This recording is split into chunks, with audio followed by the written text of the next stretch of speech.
Hey guys, I'm doing well today. So today's video, I will be discussing the breaking news that Eddie Jones has just been sacked by England. I mean, first of all, this is crazy to think. Eddie Jones, at the end of the day, is a very, he's a world class manager in terms of rugby, and that's what I think of him in that sense. But of course, at the very start of his, I guess his tenure at England, of course, he did start back at what 2015.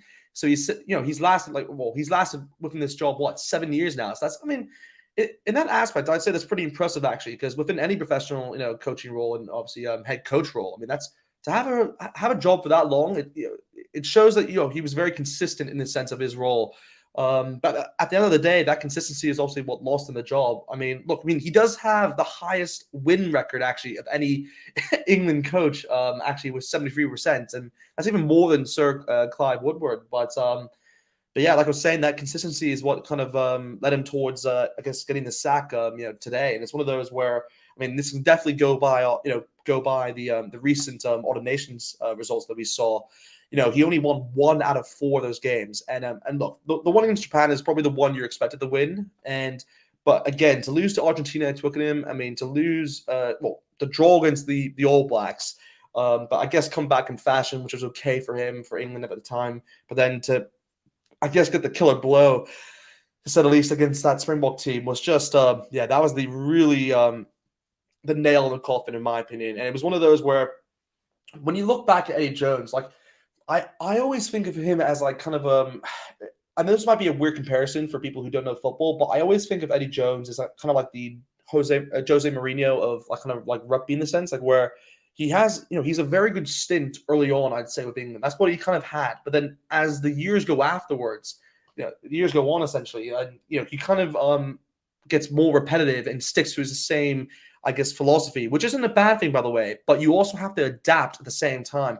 And I don't think really Eddie Jones kind of adapted, because he heavily relied too much on, I guess, players from the past, and he wasn't picking players based on form, which is something that a lot of England fans have called out for. But yeah, it is just look, at the end of the day, it's just not surprising to me that he has been sacked, because a lot of these rumors have been building up, and obviously the pressure, like I said beforehand, it's a very high pressure job, and when you coach England, you're going to be extreme pressure. So I understand from that point of view that Eddie Jones obviously just has to kind of keep that away and just focus on the game. But yeah, when he was focused on the game, he just got the tactics wrong, and yeah, it's just that's really the reason why his job is, I guess, gone with England now. I mean, look, he is, he was rumored obviously to kind of go to the US. That's kind of maybe a future position for him. But yeah, look, I mean, there are obviously some serious candidates that may take his place. I mean, obviously we do have the two. I'd say there's probably two nailed down front runners really, with Steve Borwick, I'd say, obviously from Leicester Tigers.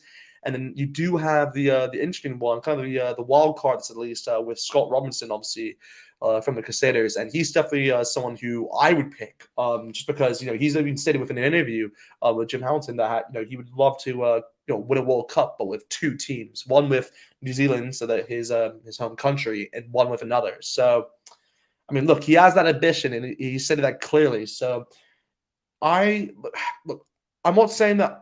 Maybe I'm a bit biased here, because I've seen more of Scott Robinson and what he's achieved with the Crusaders than what Steve Borwick has done with the Leicester Tigers. But I just think Scott Robinson is he is one of the best coaches in the world. And if you have an opportunity to get him, I would just get him.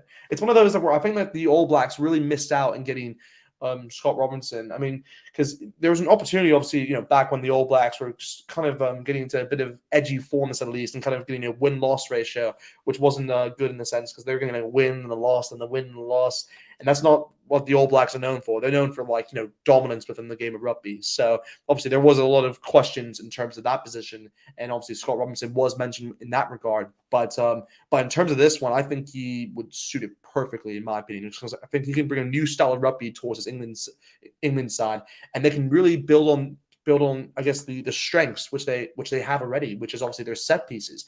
And if you go to the Crusaders, guys, I mean, if you guys are Crusaders fans and you know this, the Crusaders have one of the best. I mean, they definitely have the best set piece I'd say routine or kind of set pieces within within Super Rugby, hands down. I mean, that's how they've won a lot of their games really, with those set pieces, particularly for those lineouts. I'd say lineouts is really the key, and England have an amazing lineout. So for having to have someone like Scott Robinson kind of further add to that, I think would like oh my gosh, I'm even scared thinking about it. But it's one of those where, as a Bok fan, and guys, remember, I'm a Bok fan. I'd be a lot more scared if Scott Robinson was in charge of England, if it was Steve Borwick. I'm not saying, by the way, Steve Borwick couldn't get in, because obviously he was rumored actually to kind of take on, I believe, an assistant coach position. I believe within July next year. I think that's what the whole situation was about. I've seen within, I guess, the rumor poll, to say the least. But of course, he is seen, I'd say, more as a front runner in my regard, obviously, because it's a easier, I guess, fit in terms of the England position, which obviously, at the end of the day, it does make sense. And I'm not saying he doesn't deserve it, by the way, because he's been brilliant for Leicester Tigers, and obviously winning that the Premiership in that fashion. I mean, he has done very well in that sense. I mean, maybe was it Leicester? Actually, no, I'm thinking of Harlequins, but he has done very well with Leicester Tigers. We can't disregard that. But yeah, no, he's been good. He has been good. I'm not going to deny that, guys. But I would personally go with Scott Robinson. But let me know in the comments what you guys think about that. If you guys, who would you guys choose as the successor? Because obviously you can't really go with Rowan and Gore, by the way, guys, anymore. Because I believe La Roche obviously have signed him, I believe, towards a new 3-year deal.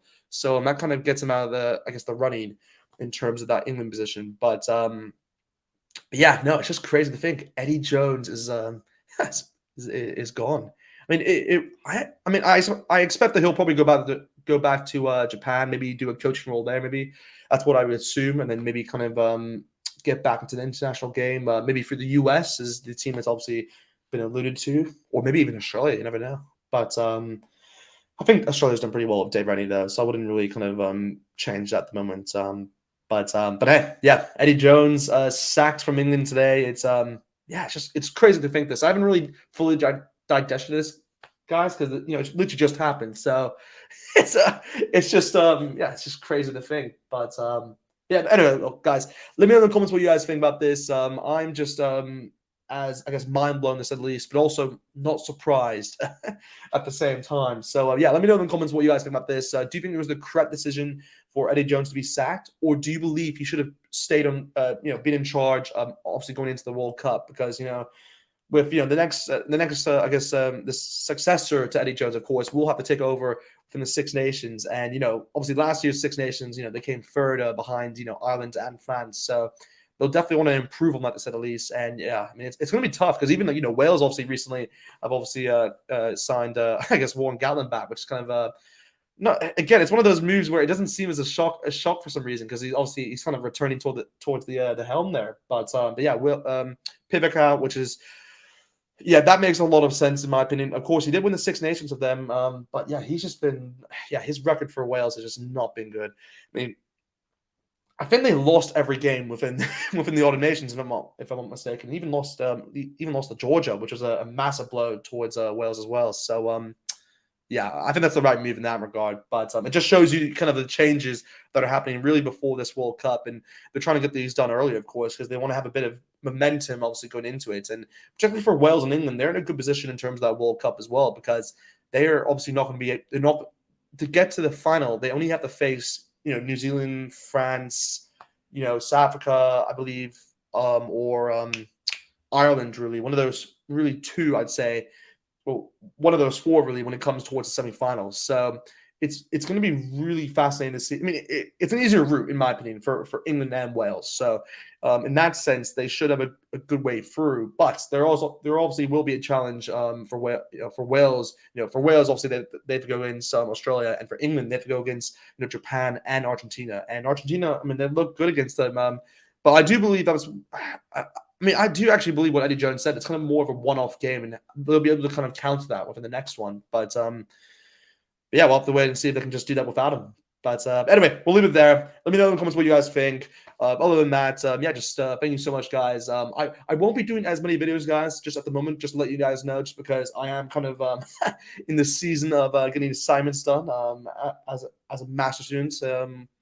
in Manchester. But look, I will be doing another video before the end of the year, probably the end of year tier list, basing I guess ranking the nations in terms of how well they've done, or maybe I'll do like a super upbeat video. We'll have to wait and see, but most likely a tier list, I'd say, on how well each nation has done throughout the year within 2022. But yeah, anyway, guys, I'll leave it there. Thank you so much for watching, and yeah, I'll see you guys next time. Hey, feel I'm in the mood for a switch up. I hit the function, hit the rose till I hiccup. I hit the stage and leave with money that say stick up.